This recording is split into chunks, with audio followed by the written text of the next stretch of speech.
मैं प्रस्ताव करता हूं कि मुझे विकसित भारत गारंटी फॉर रोजगार एंड आजीविका मिशन ग्रामीण VB जी राम जी विकसित भारत जी राम जी बिल 2025 को सभा में पूरा स्थापित करने की अनुमति दी जाए। जी राम जी। श्री TR बालू जी।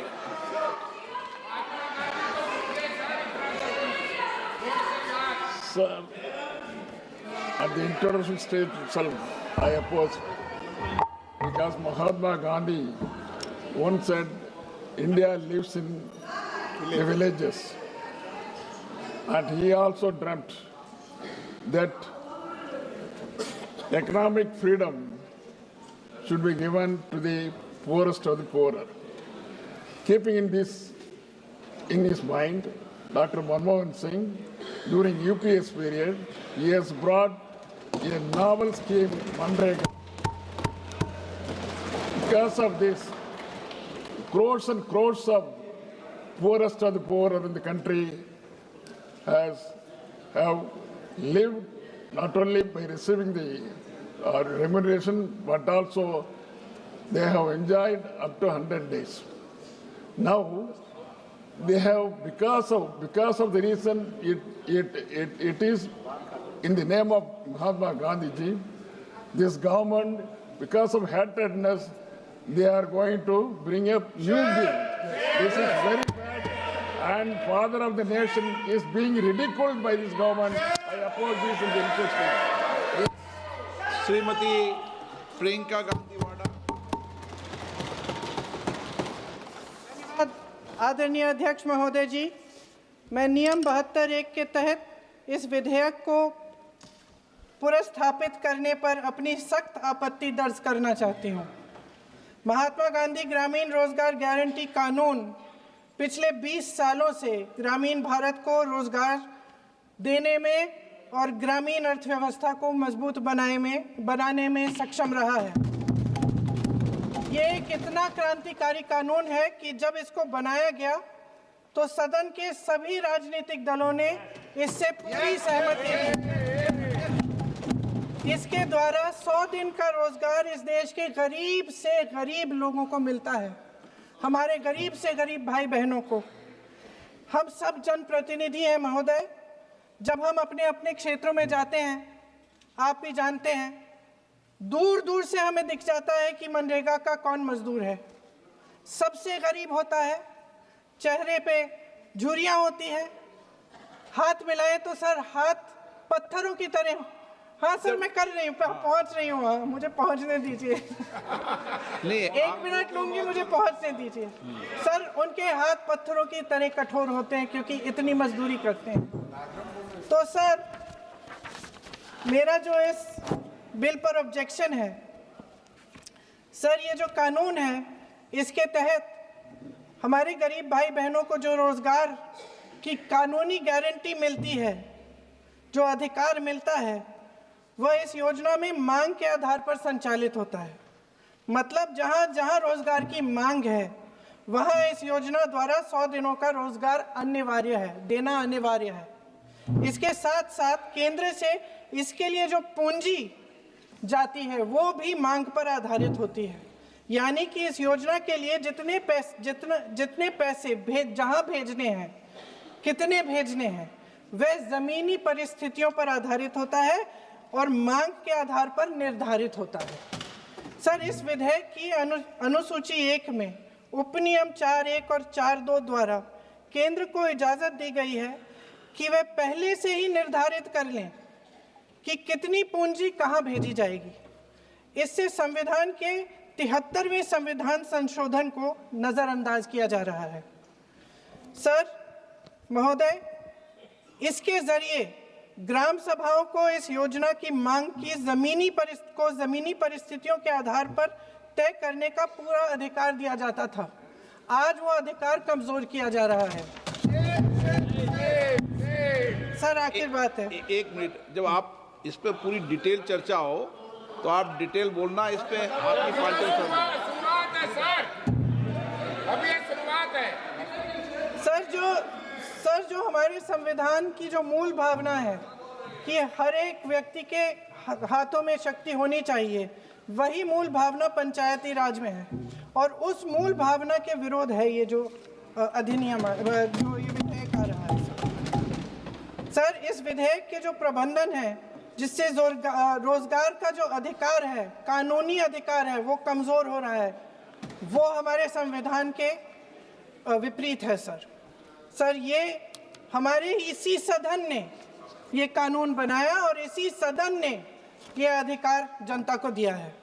ओके। सर, एक और है सर, महात्मा गांधी मनरेगा में 90% अनुदान केंद्र से आता था। इस विधेयक द्वारा ज्यादातर प्रदेशों में अब 60% आएगा, इसको घटाया गया है।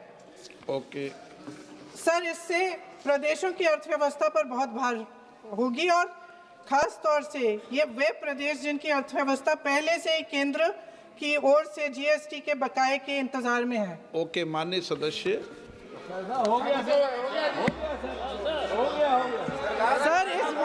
सर, इस विधेयक द्वारा केंद्र का नियंत्रण बढ़ाया जा रहा है और जिम्मेदारी घटाई जा रही है। सर, जो 100 दिन का अधिकार आपने 125 करने की बात की है, लेकिन इसमें वेतन की बढ़ोतरी, आपकी जो मजदूरी की बढ़ोतरी है, इसकी कोई बात नहीं है। माननीय सदस्यों। सर, ये सही बात है कि अभी तक जो बकाया है वो ही पूरा नहीं हुआ है। माननीय सदस्य गणों, मैं आपसे आग्रह आखिरी बात ये है सर कि हर योजना का नाम बदलने की जो सनक है, ये समझ में नहीं आती है। सर, जब ये किया जाता है तो सरकार केंद्र को पैसे खर्चने पड़ते हैं। माननीय सदस्यों, मैं आपसे आग्रह करता हूं, ये सर आप पोस्टर रख दे नीचे। मैं ये रख दूं? नहीं, आप पीछे वाले माननीय सदस्य, आप 72 में नियम में विरोध कर दें आप। ठीक। सर, आखिरी पॉइंट है कि बिना चर्चा के, बिना इस सदन की सलाह लिए इस तरह से जल्दी में विधेयक को पास नहीं होना चाहिए। सर, ये विधेयक वापस लिया जाना चाहिए। इसके बदले में सरकार को एक नया विधेयक पेश करना चाहिए। खत्म करूं? महात्मा गांधी जी मेरे परिवार के नहीं थे, लेकिन मेरे परिवार जैसे ही हैं और इस पूरे देश की यही भावना है। सर, इस पूरे देश की यही भावना है। माननीय सर, आखिरी बात यह है कि गहन जांच पड़ताल और व्यापक चर्चा के लिए इसे कम से कम स्थायी समिति के पास भेजा जाना चाहिए और कोई विधायक किसी की निजी महत्वाकांक्षा, सनक और पूर्वाग्रहों के आधार पर न तो पेश होना चाहिए और न ही पास होना चाहिए। धन्यवाद। माननीय सदस्यगण, मैं किसी भी माननीय सदस्य को बीच में नहीं रोकना चाहता, लेकिन सदन नियमों प्रक्रिया से चलता है, नहीं तो फिर माननीय सदस्य सदन के बाहर कहेंगे कि हमें माननीय अध्यक्ष ने बोलने नहीं दिया।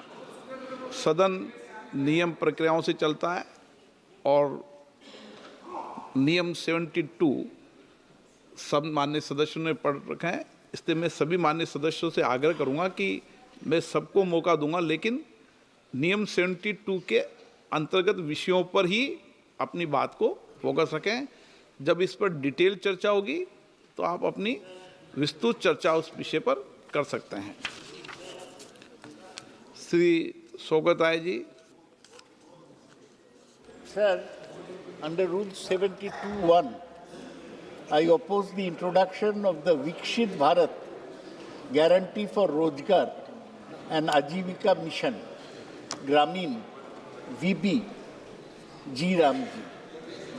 Sir, I oppose the idea of replacing the father of the nation, Mahatma Gandhi's name, with G. Ramji. Ramji is respected by people in the country, but to me, Mahatma Gandhi is much more relevant.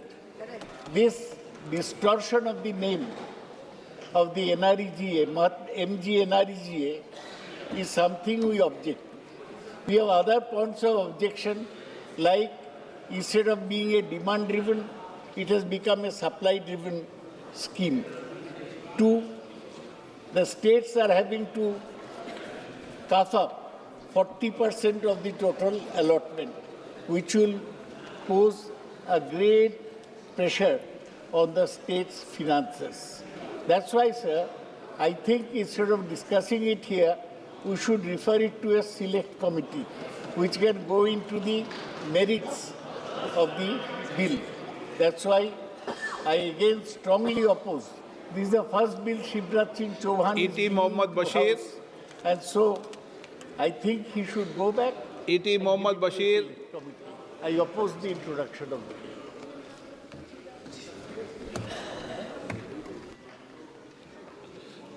N.K. Premchandan ji, संक्षिप्त में Sir, my name 72 अंतर्गत जो पर विषय माननीय एक No, no, बार no. सदस्य ने बोल दिया उसको रिपीट नहीं करा। I fully confined to Rule 72. Sir, I would like to first read regarding the name of the scheme. Sir, kindly go through Article 51A. That is fundamental duties of a citizen. Sir, it shall be the duty of every citizen of India to abide by the Constitution and respect its ideals and institutions, the national flag and the national anthem. Sir, clause B of Article 51A, to cherish and follow the noble ideals which inspire our national struggle for freedom. Sir, who led the national struggle for freedom? That was none other than the late Mahatma Gandhi.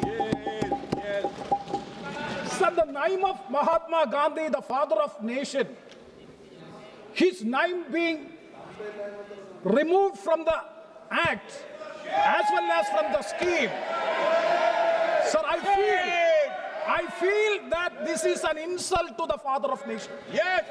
So, sir. So my point is, kindly, the Honorable Minister Chauhanji, kindly explain.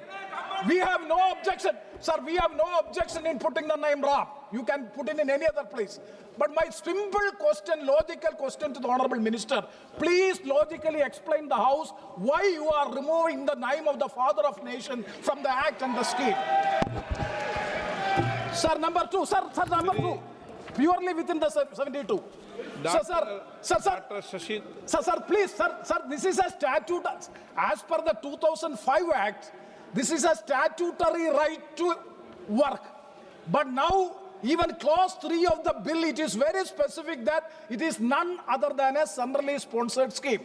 A centrally sponsored scheme, it is demand-driven scheme was there previously.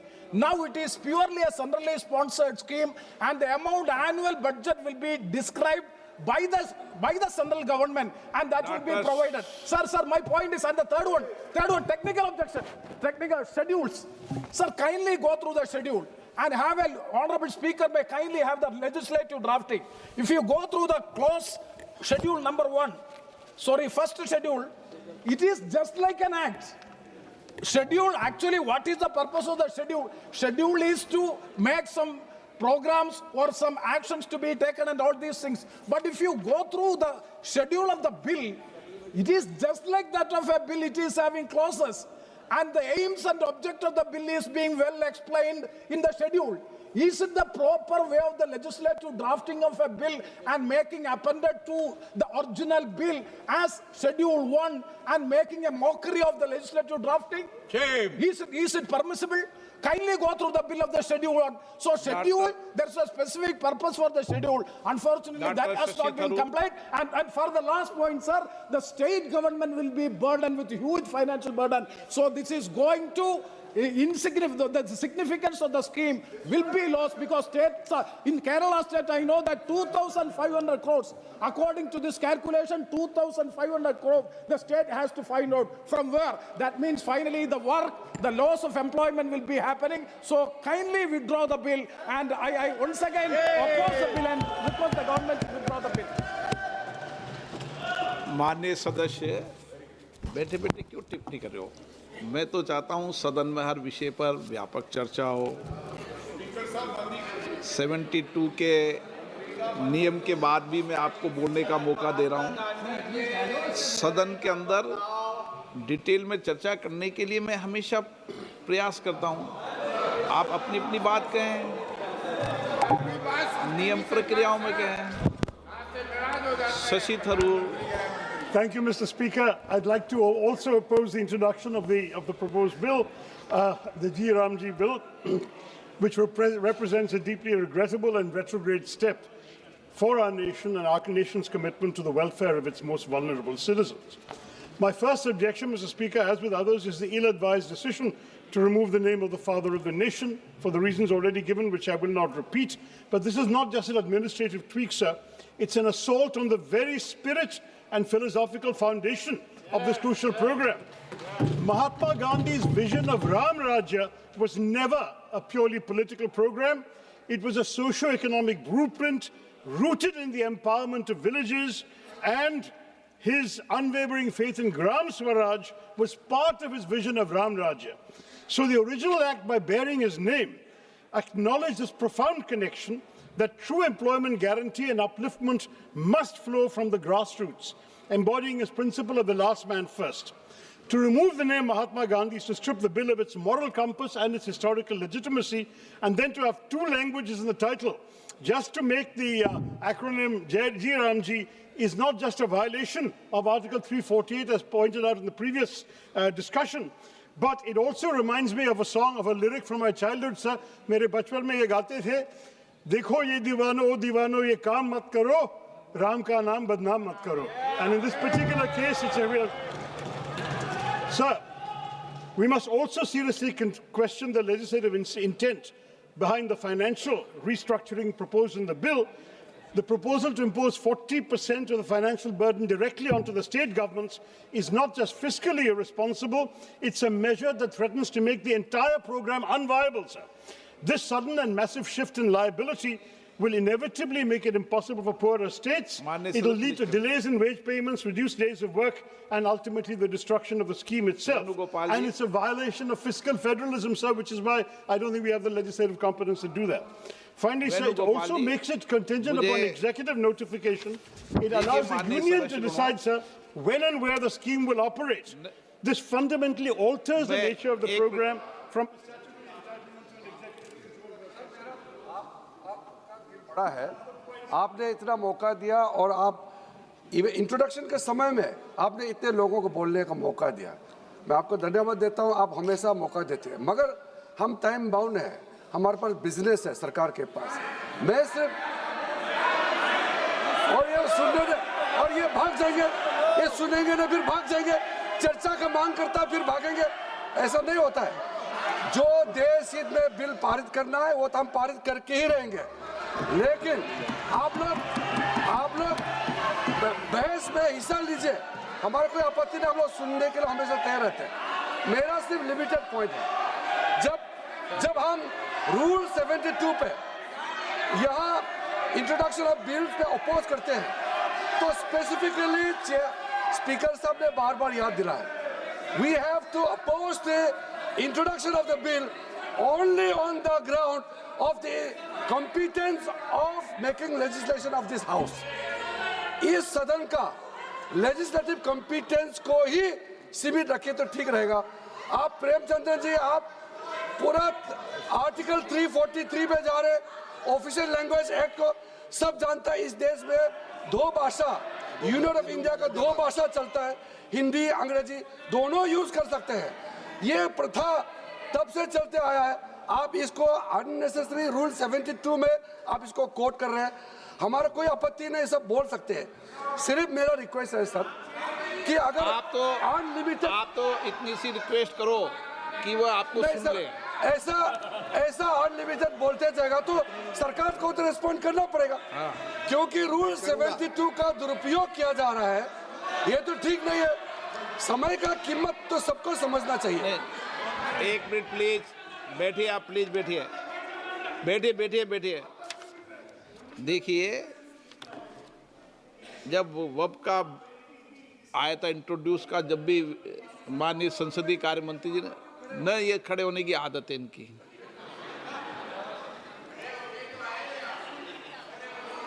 अब मेरा मानना है कि सभी दल के लोगों का एक एक मिनट में विचार आ जाए, ठीक है ना। कोई दल वक्त में भी हमने कोशिश की थी, लेकिन उसके बाद माननीय मंत्री जी भी बहुत तेजी से आज तो संक्षिप्त में बोलेंगे, फिर तो लंबा बोलेंगे बाद में, तो पर बोलेंगे अभी भी। वेणुगोपाल जी। Sir, thank you very much for. Sir, I rise to object this bill on Rule 72, sir. Sir, basically, this is also a fundamental attack on Constitution, this bill. Sir, basically, Manrega is the right to employment to the common people of this country. That guarantees is there for employment.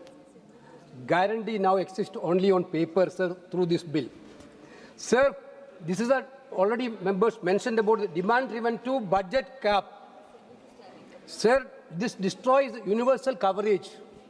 Sir, the hollow promises of 125 days is not going to happen at all, sir, because the shift financial burden to the states. 40% has to be borne by states. Therefore, 125 is not. So my point is that, sir, father of nation, who led the freedom struggle, Mahatma Gandhi, Honorable Minister Shivraj Chauhan, your name will be remembered. The minister who removed the father of the nation's name, your name will be remembered. Sir. आपका विरोध क्या है? Sir, one minute, sir. Sir, every day our Honorable Prime Minister is talking about Mahatma Gandhi ji in a big way. Now you are bringing a legislation to remove his name, Mahatma Gandhi ji, father of nation, sir. धन्यवाद अध्यक्ष जी।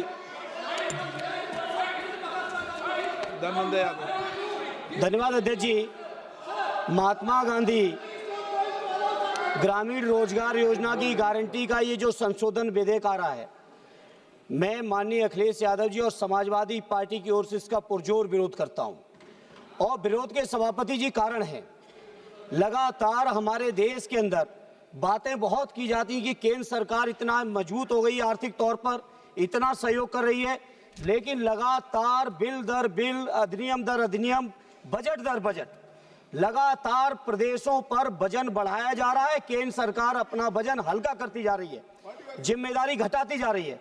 दूसरा सभापति जी, मैं आदरणीय राष्ट्रीय अध्यक्ष जी की ओर से और पार्टी की ओर से कहना चाहता हूं, इस देश का कोई भी व्यक्ति महात्मा गांधी जी का अपमान बर्दाश्त नहीं करेगा। मर्यादा पुरुषोत्तम भगवान श्री राम का पूरा देश सम्मान करता है, लेकिन गांधी जी ने भी आखिरी शब्द राम राम कह के गए थे, कम से कम हे राम कह के गए थे। कम से कम उस महात्मा गांधी जी का अपमान नहीं करिए, ये हमारी प्रार्थना है। पूरे दुनिया में जाते हैं आप, गांधी जी की प्रतिमाओं पर माला चढ़ाते हैं, और देश के अंदर बापू का अपमान होता है। आप बोलना चाहती नहीं बोलना चाहती? कभी बर्दाश्त नहीं करेंगे और इस तरह के बिल को माननीय मंत्री जी वापस लीजिए, नहीं तो इतिहास में बहुत काले अक्षरों से। चलिए सर, मेरी बड़ी विनम्रता से सरकार को विनती है। मैं समझ सकती हूँ कि जैसे साल बढ़ते हैं, कभी कभी जैसे अभी AI आया है, उस हिसाब से पॉलिसी में बदलाव लाना चाहिए। हम पॉलिसी के बदलाव के खिलाफ नहीं है, समय समय पे हर बिल को देखा चाहिए, सोचना चाहिए। और मेरी सिर्फ सरकार से विनती है कि आप इसको स्टैंडिंग कमेटी भेजिए, उस पर संक्षेप में सारी चर्चा हो। ये नाव बदलने से कुछ नहीं होता, काम को महत्व होता है। सोच नाम लोग तो कहेंगे, कुछ लोगों का काम है कहना। तो ये मेरी विनती है सरकार को कि आप पहले तो ऑब्जेक्शन है, हम पूरा विरोध करते हैं कि आप महात्मा गांधी जी का नाम इससे नहीं निकालेंगे। हम पूरी ताकत से इसका विरोध करेंगे। और मेरी बड़ी विनम्रता से इनकी विनती है कि आप प्लीज़ इस पे चर्चा करवाइए, और जो भी आप बदलाव इसमें पॉलिसी डिसीजन में ला रहे हैं वो एक स्टैंडिंग कमेटी पे भेजिए। आप ये फोर्स मत करिए सरकार की। Thank you. माननीय मंत्री जी। धन्यवाद माननीय अध्यक्ष जी। सबके विचार आगे। माननीय मंत्री। माननीय अध्यक्ष जी, महात्मा गांधी हमारे दिलों में बसते हैं। और माननीय अध्यक्ष जी, महात्मा गांधी जी का, पंडित दीनदयाल जी का ये संकल्प था, ये देखो कि जो सबसे पीछे है, जो सबसे नीचे है, उनका कल्याण सबसे पहले किया जाए। और हम केवल महात्मा गांधी जी को मानते नहीं है, हम महात्मा गांधी जी की भी मानते हैं और उन्हीं के विचारों पर आधारित, पंडित दीनदयाल उपाध्याय जी के विचारों पर आधारित गरीब कल्याण की कई योजनाएं ये सरकार मोदी जी के नेतृत्व में चला रही है। और जहां तक मनरेगा का सवाल है, माननीय अध्यक्ष जी, कांग्रेस तो यूपीए तो केवल मनरेगा लेके आई थी, लेकिन 2,13,220 करोड़ रुपया यूपीए की सरकार ने मनरेगा पर खर्च किए थे। हमने 8,53,810 करोड़ रुपया गरीबों के कल्याण के लिए खर्च किए और इस योजना को और मजबूत करने की कोशिश की। और आज भी माननीय अध्यक्ष महोदय, तकलीफ क्या है? 100 दिन की गारंटी के बजाय हम 125 दिन की गारंटी दे रहे हैं। 125 दिन की गारंटी देने का काम कर रहे हैं।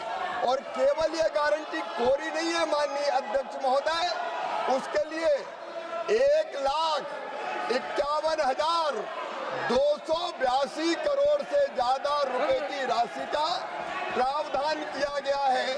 माननीय अध्यक्ष महोदय, इसके पहले कई रोजगार की योजना आई। एक योजना का नाम था जवाहर रोजगार योजना, बाद में कांग्रेस ने जवाहर रोजगार योजना का नाम बदल दिया।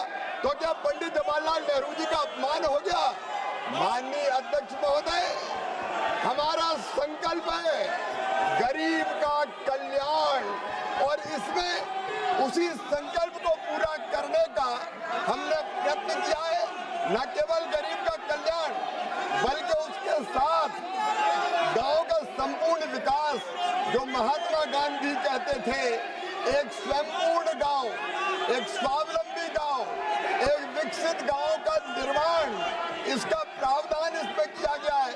और केवल प्रावधान नहीं, माननीय अध्यक्ष महोदय, हमारी केंद्र सरकार इस पर 95,000 करोड़ रुपए से ज्यादा की राशि अभी खर्च करने का काम करेगी।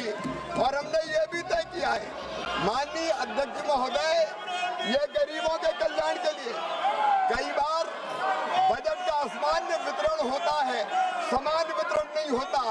कई पंचायतें विकास में पीछे रह जाती है और इसलिए इसमें पंचायत का ग्रेडेशन करके जो अविकसित पंचायत है, कम विकसित पंचायत है, उनको ज्यादा काम देने का प्रावधान भी किया है।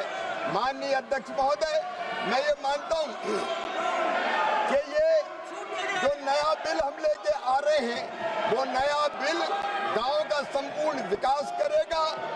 शरद पवार जी, माननीय अध्यक्ष महोदय, जब केंद्रीय कृषि मंत्री थे, तब उन्होंने ही ये कहा था कि कृषि कार्यों के लिए, मनरेगा के काम के लिए मजदूर नहीं मिलते। हमने तो शरद पवार जी की उस चिंता का भी समाधान करने का प्रयास किया है। और इसलिए मैं विस्तार से जब इस बिल पर चर्चा होगी तब अपनी बात कहूंगा, लेकिन मैं फिर दोहरा रहा हूं कि बापू हमारे दिलों में बसते हैं, उनका हम पूरा सम्मान करते हैं। और बापू ही कहते थे राम राज, राम हमारे रोम रोम में रमे हैं, राम हमारी हर सांस में बसे हैं, बिना राम के ये देश नहीं जाना जाता। पता नहीं क्यों जी राम जी नाम आ गया तो ये भड़क गए। महात्मा गांधी स्वयं राम राज्य की स्थापना की बात करते थे और उनके अंतिम शब्द भी हे राम थे। बापूजी का पूरा सम्मान करते हुए राम राज की स्थापना मतलब दैहिक दैविक भौतिकता का राम राज काहू नहीं व्यापा, हर गरीब को भरपूर रोजगार मिले, उसकी गरिमा को सम्मान हो, दिव्यांग, बुजुर्ग और महिला, अनुसूचित जाति, जनजाति, उनको और प्रोटेक्शन दिया जाए, इसके लिए ये बिल लेके आए हैं। 125 दिन की गारंटी है, गारंटी ये कहीं पर कमजोर नहीं हुई। उस गारंटी को हम पूरा करेंगे, गांव का संपूर्ण विकास भी करेंगे और और कृषि और मजदूरी दोनों में संतुलन स्थापित करने का काम करेंगे। इसलिए माननीय अध्यक्ष महोदय, ये पूरा बिल महात्मा गांधी जी की भावनाओं के अनुरूप है, राम राज की स्थापना के लिए है। For more of such videos, do like, share and subscribe to ET Now Swadesh.